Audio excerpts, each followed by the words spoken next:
Today's daf we're going to be learning is Sanhedrin Daf Kuf Daled. Today's daf is sponsored by the Hadran Zoom family in loving memory of our fellow daf learner Carol Robinson, Zichrona Levarcha. In all the space she touched, she was an Isha Geffen Poriyah, fruitful in all her endeavors. Okay, we're going to get started. Before we get started, I want to mention, I'm not sure if I mentioned this in class, but I think so. But Rabbanit Dr. Michal Tkachinsky is speaking tonight in Modi'in. If anybody wants to go, the Shiur is in Hebrew, but you're all invited, men and women alike. So hopefully some people will make it there. And I know it's not so easy for everyone to travel to Modi'in.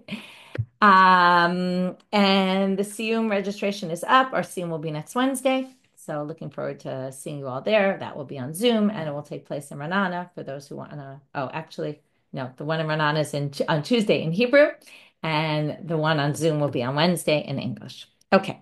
And we're going to hear from Dr. Ayala Libson and myself, and also we're going to have a community speaker, Fally Klein. So everybody join.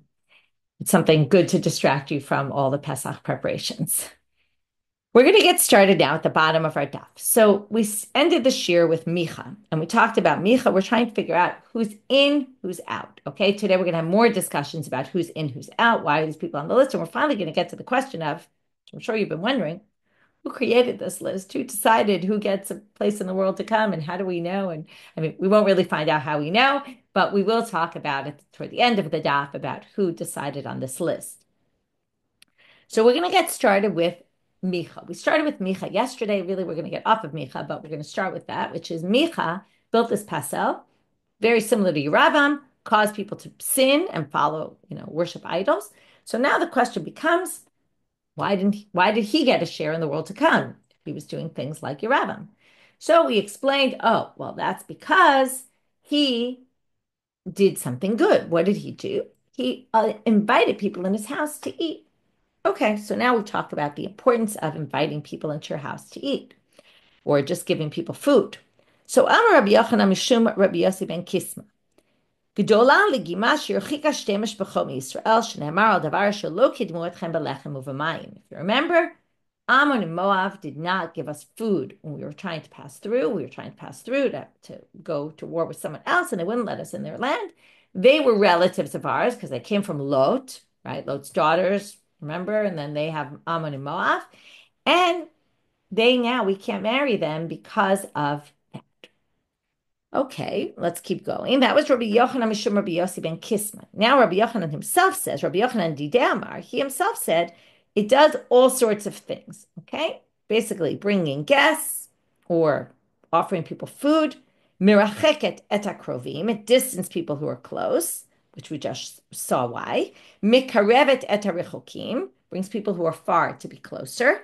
We're going to see what all these things mean soon. Ma'alemet einayim min reshaim, it causes us to not look badly on bad people. That's going to be Micah, what we saw. Basically, God will ignore the bad he did because of the good.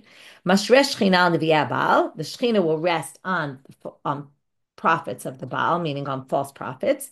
And then that's a weird one, okay? That you can get, if you're a Navi Baal, you can get the divine presence to rest upon you. That's a little bit strange. Vishigata olazadon. If you do something accidental, it actually can cause something to happen intentionally. Okay, we're going to see exactly what, like something that is, if you mess up on it accidentally, it can cause something terrible to happen. So let's go through each one. Miracheket et krovim. Where do we learn that? Me'amon u'moav, as we already learned. Mikarevet et harichokim miyitro. Da'amar Rabbi Yochanan bischal kir'ena lo v'yochal lechem zachu b'nei banav yeshvu b'lishkat hagazit. So what did Yitro do? He told his daughters when Moshe came to offer him food. So basically, because he offered Moshe food, he later was worthy that his descendants ended up being sitting in the Sanhedrin. How do we know this? These are the families of the Sofrim, which are the scholars who are sitting in Yabetz. Yabetz is a reference to the Sanhedrin. They're called the Tiratim, Shimatim, Sukatim. This is, by the way, a pasuk in Chronicles. Hema hakinim habaim achmat avi beit rechav. These families that we're talking about, the Tiratim, Shamatim, and Suchatim, which sound like they have strange names. Why they have strange names? Because they're not Jewish names. They came from the Keni families. Now, who's from Keni? Yitro. How do we know this? because Uchtiv Hatam Ubnei Keni Choten Moshe Alu Me'ir Tmarim Ubnei Yehuda Midbar Yehuda Shabnei Gabarad Vayelef Vayeshev Hatam. So the sons of Keni, who was the Choten Moshe, the father-in-law of Moshe, came up from the city of Dates to the Judean to live with the Judeans in the Judean desert, which is in the Negev Arad, and they went and sat and dwelled among the nation. So here you see those are the Kinim come from Yitro, and the Kinim were those families that ended up sitting in the Sanhedrin, and that's because he offered food to, right, he told his daughters to offer food to Moshe. Next one, that we already learned, right? God ignored his bad behavior, again, giving him a portion of the world to come because he gave people food. Okay, for this, there's a whole story. We'll see how much I managed to tell you about it, but I highly recommend. It's a fascinating story in Sefer Melachim, Aleph, chapter 13. Okay, after the Yeravam sets up we've been talking about Yeravam a lot. He sets up these Elohei Zahav, right? These Eglei Zahav, and basically has people worshiping there. So this Navi comes into town, and he basically Ido Navi, and he comes and he says, the Mizbeach is going to be destroyed, and he prophesies all about Yoshiyahu, who's coming later in the later time period, how he's going to destroy all these things that Yeravam built and make this reformation. And he basically brings a sign that Mizbeach is going to break, and all the ashes are going to fall, and in fact it happens. And then Yeravam goes to put his hand out to attack this prophet, and his hand dries up, and then basically the Navi prays for him, and his hand undries up and he can use it again. It's this whole interesting story. But the interesting part of this, another interesting part of the story, I should say, because every part of the story is interesting. But one of the things that happens is this Navi was told you have to go there and go back home not the way you came, and don't eat any food and don't drink anything. Okay, do not stop anywhere. Go home. And when the Navi leaves, and then basically Yeravam invites him to eat, and he says, "No, I can't, because I was told by God, not to do this, not to do that." Anyway, one of the people there who saw the whole thing happen goes back and tells his father. And his father wants to get the Navi to eat by him. So the father pretends to be a prophet, hence false prophet, and he tells this person, I'm going to, that God, so he says, come eat with me. And the man says, no, I can't. I was told by God I can't eat. So this false prophet says to him, I was told by God that you can eat. Okay? He says, God told me you can eat by me. And the guy just listens to him and sits and eats in his house. Now, until then, okay, we get the story. But then, and this is what we're looking for, that the divine presence, because someone who's machnis orchim, gives food to someone else, ends up getting prophecy. Then the prophecy of God really comes upon this person who was a false prophet before, which is very strange. And he's told, and it's fascinating, after the guy lied and said, God told me this, he then says, oh, I now have a prophecy that because you ate in my house and you weren't allowed to, okay, as if like, and then you weren't allowed to, and you're actually going to die. And in fact, he leaves his house, and the lion attacks him and kills him. And then his body's like just left out there, which is also one of the things I think the prophecy had said. And then the guy feels bad, and he brings it back in, and he buries him, and then he says to someone, I died, bury me with him. Anyway, there's more to the story. It's a fascinating story. So you can now read, say, from Melachim chapter 13. So that's our story. We'll just read it inside now. From the friend of Ido Hanavi, meaning this wasn't really his friend. Okay, and then they were sitting at the table, and the Dvar Hashem, like while they're at the table, he gets this prophecy. Okay, you make a mistake by accident of not feeding someone, it could cause terrible things to happen. If Yonatan had given David just 2 loaves of bread, it would have got Nov Irakonim. It could have saved the whole city of Nov Irakonim, because David wouldn't have had to ask them for food, and then Shaul wouldn't have gotten upset at the city and killed them all. The Lo Nitra Doeg Adomi, and then nothing would have happened to Doeg Adomi, who basically gets killed by Shaul, and Lo Neherag Shaul Shlosh Panav, and Shaul and his 3 sons wouldn't have been killed for killing Doeg. Okay, so you see how one thing causes another, and it all started from not being machnis orchim. Okay, so the first part of our daf was talking about the importance of hospitality and the importance of, right, and how serious it is when you do it and how bad it is when you don't do it. Now we're going to get to a list of a bunch of kings they should have listed. Now, before we go this list, I want to just list to you a little bit the order of kings toward the end of, or the end of the Judean kingdom. Okay, starting with Achaz, who's the first character we're going to see. He was the father of Chizkiyahu. So we have Achaz, Chizkiyahu, Menashe, who was that terrible king who lost his part in Olam Haba. And you remember Chizkiyahu was a really good king.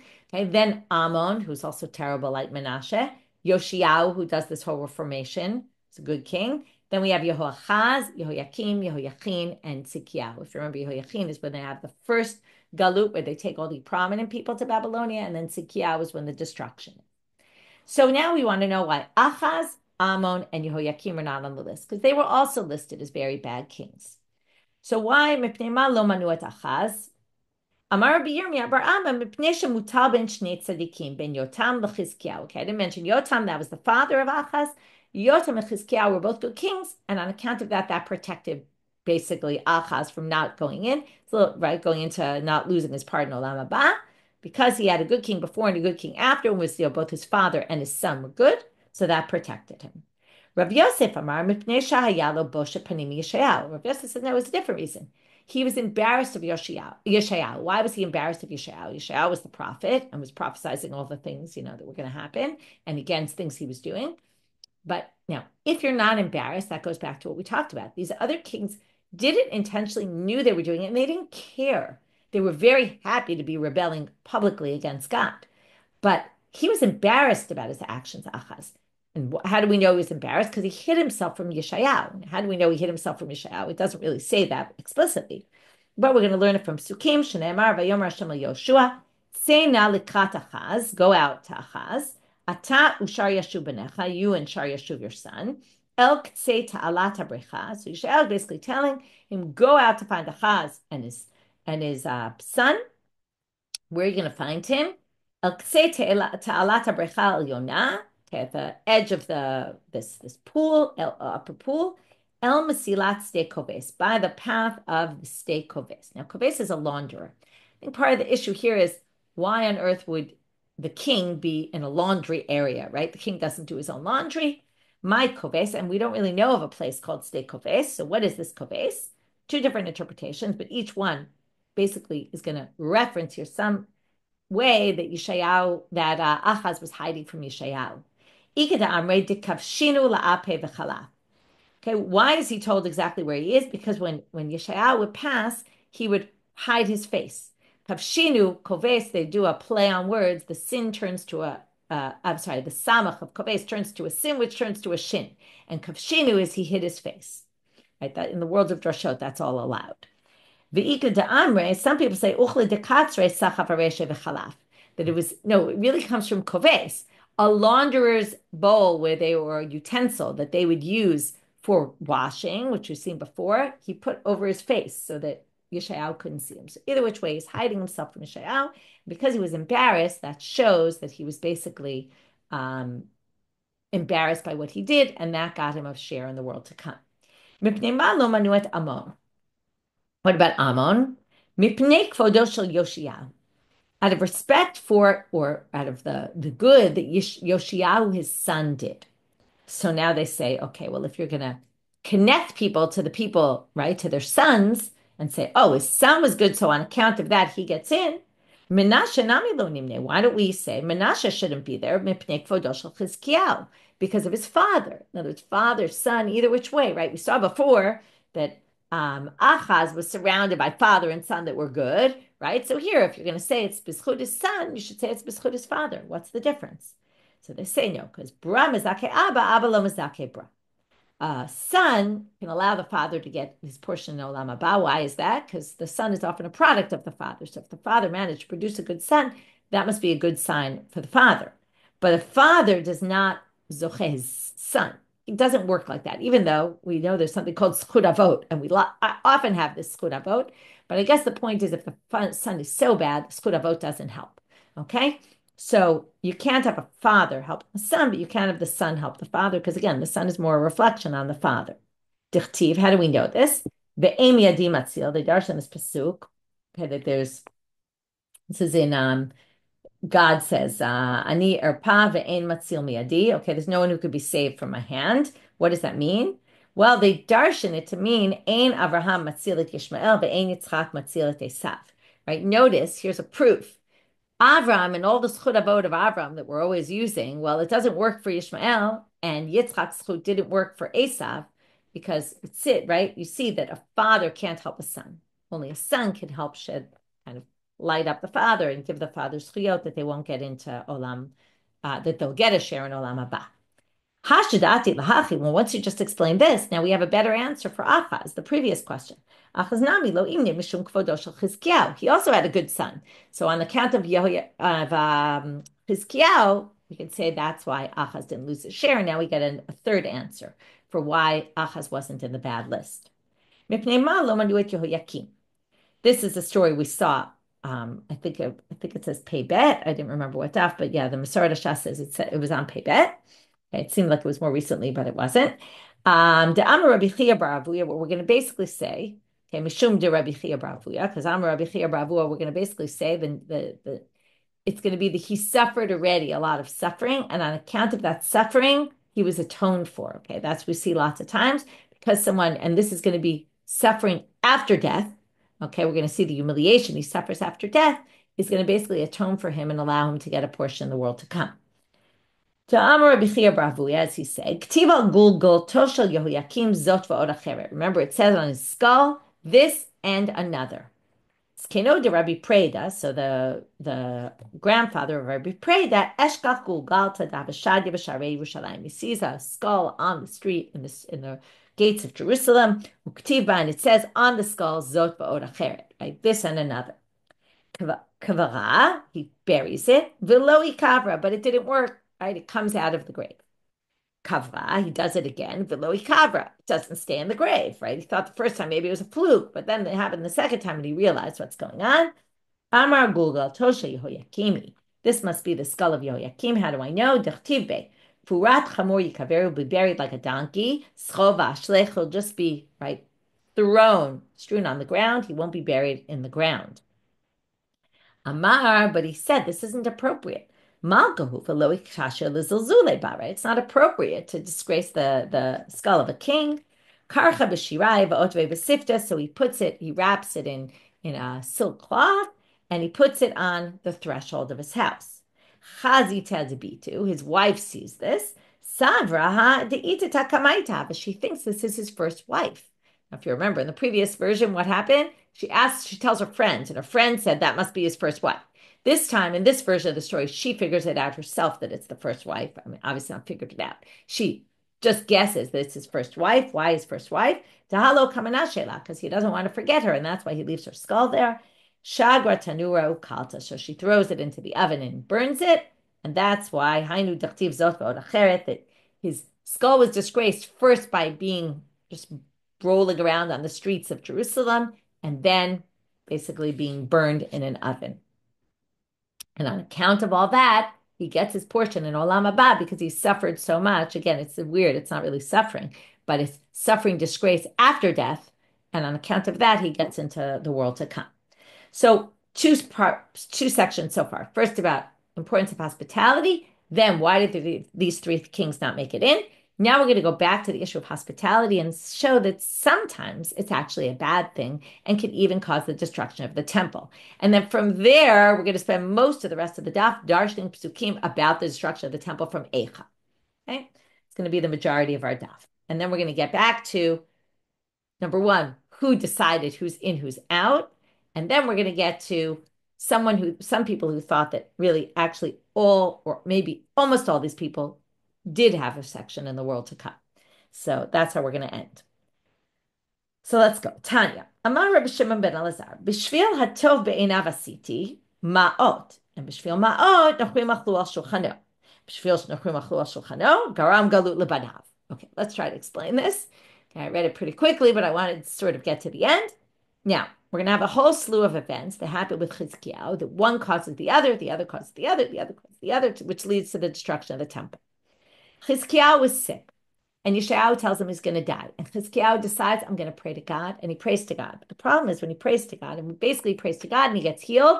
And then if you remember, Baladan, right? I think it's Mirodach Baladan, is so amazed by this, right? By this recovery. And he basically sends messengers to Chizkiyahu. We're going to see Chizkiyahu feeds them food. And that was really not a good thing. Okay, so the first thing Chizkiyahu does wrong is Atov be'einecha asiti. He goes to God, he prays to him, but in the prayer he says, I've done everything good. I'm a good person. Well, that's pretty arrogant. That caused him, that arrogance led him to say that when Yeshayahu said you're going to be healed, he says, Ma'ot, show me a sign. Okay, and then there's the sign with the sundial, which comes true. Anyway, then, now that's also arrogant to ask for a sign from God that your prophecy is true. V'shvil ma'ot, well, because he did that, that led to the next thing. In other words, we're saying here that like God caused one thing to cause the other, which is nochrim achlu al shulchano. So because of that, Gentiles ate at his table. V'shvil shenochrim achlu al shulchano garam galut lebanav. And that caused his sons to be exiled. He shouldn't have. Now, he treated these Babylonian messengers with really a lot of respect and gave them a really nice meal. And that was just not right. Okay, he shouldn't have done that. Okay, here you see that Hanasat Orchim is not always good. Depends who you're inviting and how you're treating them. And certain people you shouldn't be treating like that. And Messiah el Chizkiah is a person, not right in the Gemara. He's Nemora, but Chizkiah, I think I actually forgot if he's Nemora or Tana. So I have to look that one up. But Messiah el Chizkiah, this supports the statement of Chizkiah. It's obviously funny or ironic. The Chizkiah, I don't know, ironic, but it's connected. The Chizkiah, talking about Chizkiyahu. Okay, so this supports the statement of Chizkiah. The Amr Chizkiah, kolam mezamein goy letoch beito u'mishamesh alav. If you invite a goy into your house and you serve him, gorem galut lebanav, you cause your sons to be exiled. Shneimar, because then he was told Chizkiyahu, umibanecha asher yirtzu mimcha asher tolid yikachu, right? Your sons that are going to come from you, that you will give birth to, vayusarisim behechal melech Bavel. They're going to work, right? They're going to be eunuchs in the sanctuary of the king of Babylonia. Some of the commentators say this is a reference to Daniel, who came from the Davidic dynasty, descended from Chizkiyahu, and he ends up being a saris in the Babylonian king, right, for Nebuchadnezzar. Now, another thing Chizkiyahu does wrong, major mistake. Chizkiyahu, he was so happy they came. Et Beit Nechoto. He shows them. We don't know what this Beit Nechoto is. We're going to darshan it in a minute. Et kesef, et zahav, et psamim, et sheminitov. He showed them all these great things. And of course, when they came later, they knew exactly where everything was. Okay, so Amar Rav, my Beit Nechoto. What is this? So we're going to have three interpretations. Rav says, Ishto hishkita alehem. Okay, he had his wife serving them. He showed off his wife. This sounds like the Vashti story. Ushmuel Amar Bacon Azav Heralem. He showed them his treasures. Rabbi Yochanan Amar Zayin Ochel Zayin Heralem. He showed them his best weapons, which are weapons that can break other weapons. Okay, that's like your best kind of weapon, a weapon that can destroy other weapons. Okay, if you being in a state of war right now and with hostages, we're going to have a lot of references to war and hostages today, and images that are going to unfortunately conjure up all sorts of things that are unfortunately very relevant and very sad that are going on right now. Eicha yashva badad. Now we're going to start darshaning all these words of Eicha. So we start with the very beginning. Eicha yashva badad. So Amar Rav, these all should be Rabba. It says Rava, but they're all Rabba said in the name of Rabbi Yochanan. Amar Rabba, Amar Rabbi Yochanan. Mipnei ma laku Yisrael be'echa. Why were they punished with the word, or smitten with the word Eicha? Why Eicha? So Eicha b'gematria is 36. Mipnei she'avru al 36 kreitot shebetorah. When we get to Masechet Kreitot, we're going to see there's 36 sins that you do that you could get karet for, and they went and transgressed all of them. And that's what Eicha is a reference to, the 36 kritot. Amar Rabbi Yochanan, mipnei ma laku ba'alef bet. Now, Eicha is organized in Aleph Bet order. Most of the prakim, okay, 4 out of the 5 are acrostichon, what we call it, right? Where it's every pasuk is a different letter. It starts with a different letter of the alphabet. Okay, in one of the prakim, it's a number of psukim. But there's one out of order pasuk in 3 of the chapters. 3 of the 4 chapters have one pasuk out of order. One of the letters is out of order. We're going to get to that at the end of today's daf. So Amar Rabbi Yochanan, why ba'alef bet? Mipnei shavru ala Torah shedidna ba'alef bet. Okay, the Torah was given with the letters of the alphabet, and therefore and it's a sign that they went against the Torah. The first two we're going to darshan are very negative, basically saying, Eicha, they went, right, they transgressed 36, they went against the whole Torah. Yashva badad will sit alone. Amar Rabbi Yochanan, Amar Kadosh Baruch Hu. Ani amarti v'yishkan Yisrael betach badad ein Yaakov, v'yishkan betach badad ein Yaakov al eretz tzagam v'tirosh. The Jewish people will live. I said you were going to live comfortably, confidently by yourselves in the eretz full of dagan and tirosh. Av shamav yarputal, there'll be tons of dew, right? There'll be produce. But achshav yeh badad moshavam. Now you're going to sit alone, but alone in exile. But now we're going to darshan all sorts of positive things. So we're going to make a switch here. And some of this is showing good things the Jewish people did. Ha'ir rabati amar Rabbi Yochanan shayu mesiim ktana legadol ugdola lekatan kedei shiyu lem banim harbe. Okay, I don't know the science of this, but again, we know that a bunch of things they believed in weren't necessarily accurate scientifically. But what they're saying here is that what does it mean they were Rabati Am? They were a great nation, great in numbers. How did they have so many high numbers? What they did is they took young people and they mated them with old people. Like they married them off to older people, not old necessarily, but older. Because the idea is if they took these very young people who had just reached the age of being able to have children, okay, whether male or female, what they did is they connected them with someone who was older. The idea is that the younger people, it's harder for them to get pregnant and be fertile. But if you combine them with someone older, that gives the strength for them to be able to be more fertile. Okay, again, I don't know so much about the scientifics of this. I imagine, I don't know, but anyway, that's what they claim. So that with this next section is saying the Jews were smart in certain ways and they did things well. Okay, the next one also, well, this one actually not as much. Haitaka almana is actually nichama. Okay, they were like a widow. What's good about that? That's not very good. Amar Rav Yehuda Amarav. Mamash. Okay, this is, by the way, Jerusalem is like a widow. But notice it says that it doesn't say Jerusalem was a widow. It says was like a widow. What does that mean? In other words, God will come back. This isn't like a complete widow situation. It's a temporary widow, even though we wouldn't call that a widow, but it's a wife whose husband went away and will eventually come back. Rabati bagoyim sarati b'medinot. Okay, the nation is great among the Gentiles and an officer in the countries. Amar Rabbi Yochanan, kol makom she'mochim nasim sarim la'adonehem. This sounds like the Yosef story, right? Wherever they go, they become prominent in the house of their masters, okay, because they're so brilliant that they end up being put in high positions. Tanu Rabbanan, so here we have a story about this. Here come our hostages. These two people were taken hostage in the Har Carmel. And they're going on a path, and their captor is behind them. Turning now to Amabet. So one of them says to the other, the two captives, the camel that's right in front of us, do you see? That camel is blind in one eye. And it has two flasks on it. Now, even though you couldn't see what was in the flasks, they say one is wine, one is oil. There's two people leading that camel. One is a Jew and one is a Gentile.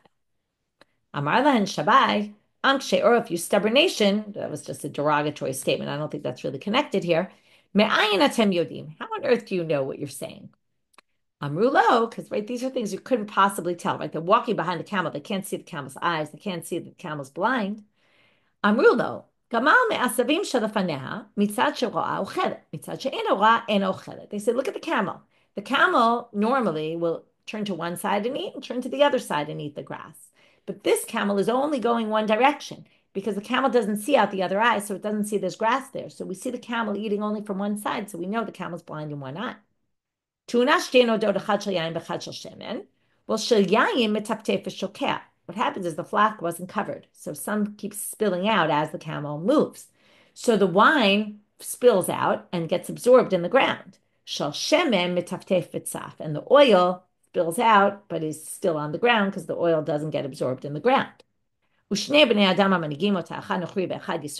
we know that? The one's a Gentile, one's a Jew. When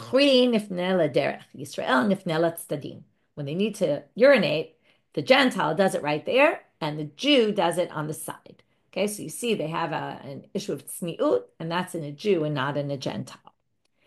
Radaf acharehem. Now he didn't necessarily believe them, but he wanted to see if they were right. So he goes, he runs like in front of them to basically look at the camel and see if all this is true. Look at what's in the, if it's in the flasks, and look at the people and ask them, where they're from. Umatzak kedivrahim, and he saw that they were totally right. Ba'u nishakana rosham. He goes and he kisses them on their head. Hevian lebetova salem sudagdola, back to the food. He makes them a big feast. And he was so excited. He was dancing before them. He says, wow, you're an unbelievable nation that God chose you and gave you from his brilliance, because look how brilliant you are. And here he says it, and this is why we brought this story. Actually, it doesn't happen here, but he said, everywhere the Jews go, they become officers to their masters. Okay, so again, this shows the idea we were showing before. And what did he do? Very happy end of the story. Halavai, this will happen to our hostages. And he lets them out, and he sends them home to their houses because he's so amazed by their brilliance. Halavai. Okay. Now we're back to another pasuk. So now they cry at night. Okay, again, this seems to be referring to Jerusalem, or maybe to the people. Why are there two? Why is it said in the double language? Now we're going to talk about some of the things that all happened on the same day, right? The first and second temple were destroyed. Also, if you remember, we're going to get to it in a minute, the sin of the spies happened also on that same night. And we're going to get to that in another second. So why two? Beit HaMikdash Rishon and Beit HaMikdash Sheni, first and second temple. Balayla, aliskei laila. Why at night? Why is it crying at night? Because of things that happen at night. Meaning the crying doesn't just have to do with what happened now, it has to do with something that happened a long time ago in history at night, which was Shneemal, Vatisak kol ha'edah v'yitnua kolam v'yivku ha'am balayla hu. Okay, when the sin of the spies happened, the people cried that night. And what did God say? Amar Rabbi Yochanan, Oto hayom leil Tisha b'Av hayah. So Rabbi says in the name of Rabbi Yochanan, which was very famous, that happened on Tisha b'Av. Okay, this is a Mishnah that of the 5 things that happened on Tisha b'Av. So we have in our sugya 3 of them. Amar lam HaKadosh Baruch Hu Yisrael. When they cried, God said to the Jewish people, Atem b'chitem b'chiyah shel chinam. You cried for no reason. Ani akbar lachem b'chiyah l'dorot. I'll give you a reason to cry for generations. And that's going to be the destruction of the temple. I mean, these things are similar, right? The sin of the spies and the sin of, right? They all have to do with getting into the land and being kicked out of the land and all that. I'll give you a real reason to cry. Okay, Tavar Acher, other interpretations of Balayla. Balayla, shekola boche balayla, kolo nishma. Everyone who cries at night, their voice is heard. But in this case, it's going to be tragic because everyone's going to hear them cry and nobody's going to care.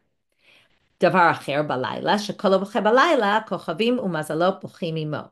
Anyone who cries at night, the stars and all the constellations cry along with them. Davar Acher Balayla, shekola boche balayla, hashomea kolo boche kenegdo. If you cry at night, people who hear your voices cry with you. Now we're going to have a story about that, and I would say a bit of a weird story, certainly a weird ending, hard to understand. I told you we're going to get to all these things. Shemet Bina, we have a woman whose son is killed in the neighborhood of Rabban Gamliel. She would cry at night, right, which we know a lot of people do, right? That's when it really comes out often. She's crying at night. She's crying so much. Shama Rabban Gamliel Kolah, he hears her crying. Ubacha kenegda, he cried along with her. Right, sounds very nice, but you'll see in a minute something strange happens. Ad shenashru riseinav, until his eyelashes fall out, he cried so much, and it bothered the students. So what did they do? This is really harsh. Lemachari kirubo tamidav. The next day, his students see that he lost his eyelashes because he was crying so much. V'hotzi uha mishchinato, and they moved her from the neighborhood. They said, we don't want you causing Rabban Gamliel's eyelashes to come out. And they sent her off somewhere else, which is a horrible story. Take this woman who lost her child and basically say, well, you're causing Rabban Gamliel to cry and we're kicking you out of town. Very hard to understand. I don't know what the point of this story is. I don't know what to make of it, but we're going to move on. V'dimata alachya. Okay, keeping on with the psukim in Eicha. Her tears are on her cheek. Amar Rabbi Yochanan ki isha shebocha abal neureha. Okay, another image that's very relevant, unfortunately, like a woman crying about her husband, her young husband who was lost, the husband of her youth. Okay, Shneimar, Eli kibetula chagurat sak al ba'al nu'ureha. There's a whole kina about that, right? That and it's pasuk from Eicha that she's like a virgin, right, carrying her sackcloth because of her husband, who was right the husband of her youth. Okay. Just want to check one thing. One second. Yeah. Oh, sorry. My mistake. That's what I wanted to check. It's not a pasuk from Eicha. It's a pasuk from Yoel. Okay, I just wanted to make sure, and I was definitely wrong. Okay, Elika betulacha guratzak al bal nureha. They're connecting it to the Eicha story, but it's a pasuk actually in Yoel. Hayut sareha l'rosh. Okay, we're back to Eicha. Those who rise up against her oppressors are in the lead, like they become leaders. Rabbi Yochanan, kol mitzar l'Yisrael na'aseh rosh. Anyone who oppresses the Jewish people becomes prominent first. And what's the idea? Well, it would be humiliating if the Jews were defeated by a low, weak nation. So first, God kind of builds them up, and then they're very strong, and then they attack the Jewish people. Shneamal, where do we see this from? Also a pasuk we saw before. Ki lo mu'af la'asher mutzaklo. Okay, they don't get tired, the one who oppresses them. Okay, meaning, right, those nations who oppress the Jewish people are strong. Ka'et harishon hekel artzas fulum ba'artza naftali ba'acharon ichbid derech hayam ever yarden galil hagoyim. Okay, this we're not gonna, we don't really, they're not going into the rest of this pasuk, but the point is the enemy is not weak, and the first time they do it, it wasn't so bad. That was artzas fulum naftali. That was the first galut when they took the people, the Machu Israel. Then ha'acharon ichbid. After that, it was worse. And derech hayam ever yarden, right? They went derech hayam and ever yarden and galil hagoyim.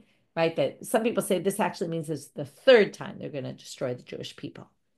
Amar Rabbi Yochanan, kol mitzik l'Yisrael eno oyef. And then he says about that line, the first line, which is anyone who oppresses the Jewish people doesn't tire. Lo alechem kol ovrei darech. Okay, now there's different ways of interpreting it. Some people say that this is basically the prophet Yirmiyahu saying to the people that saying to the people who were already in the first galut that they didn't suffer this, right? The people who left in the time of Yehoiachin, they didn't suffer like the Jews did in the destruction of the temple. So he says, Lo alechem kol ovrei darech. You who went on the path and went to exile earlier, this didn't happen to you. Like, you don't know how much we suffered. Okay, this didn't happen to you the way it happened to us. Amar Rabbi Yochanan, mikam lekublana min Torah. From here you learn that you can complain according to the Torah, because he's saying, right, we suffered a lot more than you did. That's complaining. Kol ovrei darech, Amram, Amarav, asauni keovrei aldat. Okay, what's this reference, kol ovrei darech? So what it's saying is, lo alechem, what happened to the over derech? What is over derech? Over derech is usually someone who passes from place to place. But what he's saying here is, kol ovrei derech, those who went against the path, the ones who passed over, transgressed all these sins, they were terrible, like the people of stone. De'ilu b'stom k'tiv, ba'ashem imtir al stone, and the important part is gofrit ba'esh, at the end of that pasuk, right? God brought upon stone fire, and it rained upon stone fire. Also, it says that fire came from the heavens. So here you see, it was like stone the way they were destroyed. But and it also says, it even says that their sins were worse than stone. And we're going to get to stone in a few depim, because they were also people that don't have but we're going to see all the terrible things they did. Here it says we were worse than that. So now we have a bit of a problem, though. Stone was completely destroyed, and we weren't completely destroyed. We were just exiled. So they say, what is God showing favoritism here, that we were worse than stone, but we didn't get destroyed? Because we did something better than they did in stone. What is that? Okay, we're back to the whole haknasat orchim and hospitality. Okay,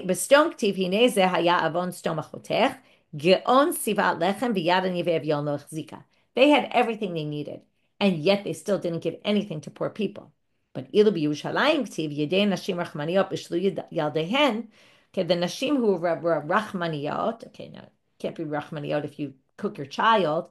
But what does it mean? It means they cooked their children and gave it to their friends to eat. Okay, they shared it with other people, even though they had so little. Stone had so much abundance, and they didn't share it. And we had nothing, and we shared it with each other. And because of that, we weren't destroyed like stone. Sila kol abirei Adonai b'kirbi. Okay, another pasuk here. So now in Eicha, Ka'adam shomer lechavero nifsala matbe'azo. Okay, sila means like lislol is to pave a road. So, but here it's the strong people, the abirim, which are like in Hebrew, modern Hebrew, it's knights. Okay, so the strong people were trampled on, trodden, and like made flat, kind of thing. Just like if you say nifsala matbe'azo, what makes a coin not work? When you flatten it out and it doesn't have its shape in it, right? The engravings in it. Patsu alai pihem. Okay, now we're not going to really darshan this pasuk, but we're going to point out that if you look in the Torah, in the Tanach, this pasuk, Patsu alai pihem, is pei. We're in Eicha chapter 2. In Eicha chapter 2, 3, and 4, okay, not 1, 2, 3, and 4, pei and ayin are flipped the order. Ayin's supposed to come before pei, but here pei comes before ayin. So, Amar Rabbi Yochanan, Shomai Gdim pei la'ayin. Why did pei come before ayin? Well, b'shvil miraglim sha'amru b'fihem, pei like a peh, and ayin like an eye, right? Peh is mouth, ayin is eye. So the name of the letters pei and ayin mean mouth and eye. So what's the issue here? Well, it's all on account of the miraglim. We go back to the miraglim, that was like the beginning of the downfall, and that even led to the eventual destruction because of the miraglim. Sha'amru b'fihem masha lo ra'u aneihem. They said with their mouths what they didn't see with their eyes, and that's why the ayin from I comes after the pei. Okay, so I don't know if you ever noticed this, but the order in 3 chapters is off. Okay, just between pei and ayin. Ochlei ami achlu lechem. The people of my nation ate bread. Hashem lo karau. They didn't call out to God. So Amar Rabbi Yochanan, kol ha'ochel milachman shel Yisrael to'em ta'am lechem. She'eno ochel milachman shel Yisrael eno to'em ta'am lechem. This is talking about the Gentiles. The Gentiles enjoyed their food much better when they stole it from the Jews.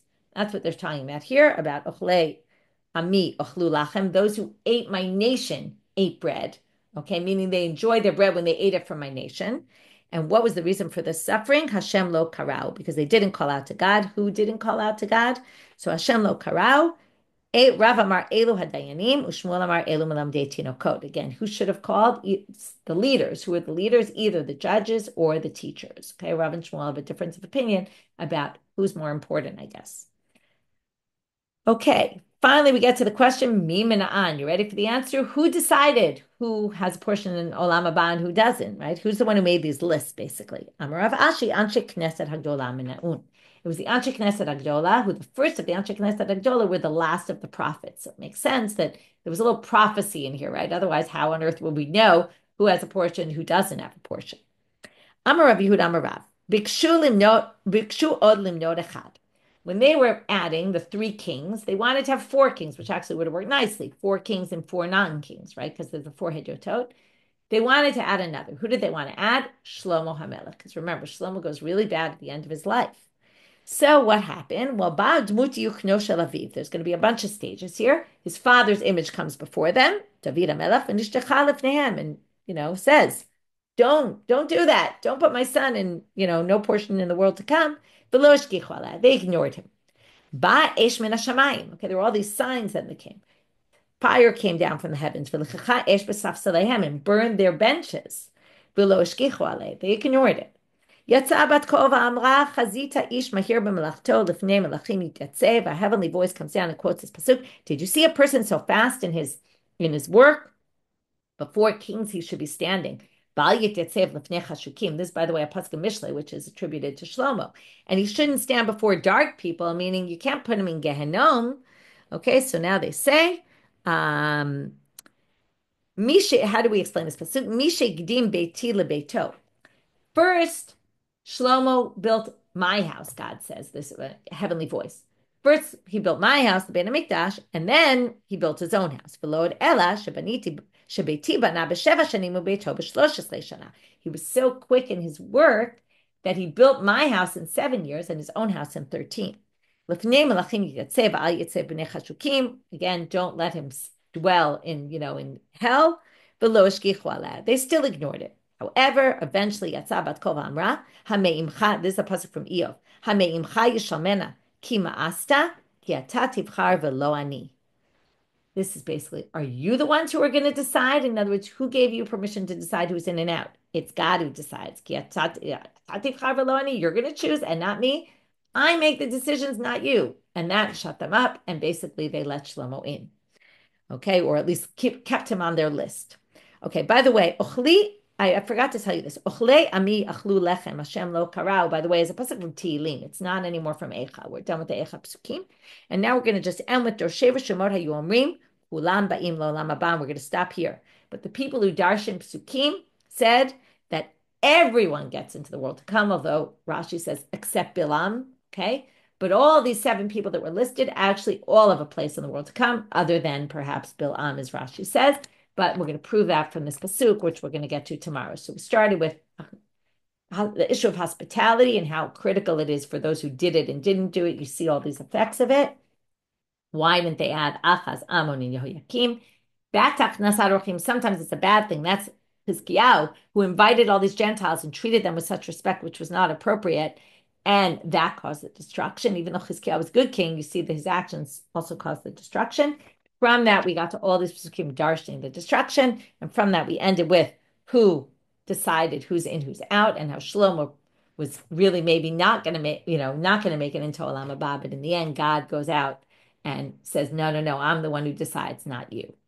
Okay, with that, we finished for today, and wishing everyone a good day. Chodesh Tov again, and Shnei B'Sorot Tovot.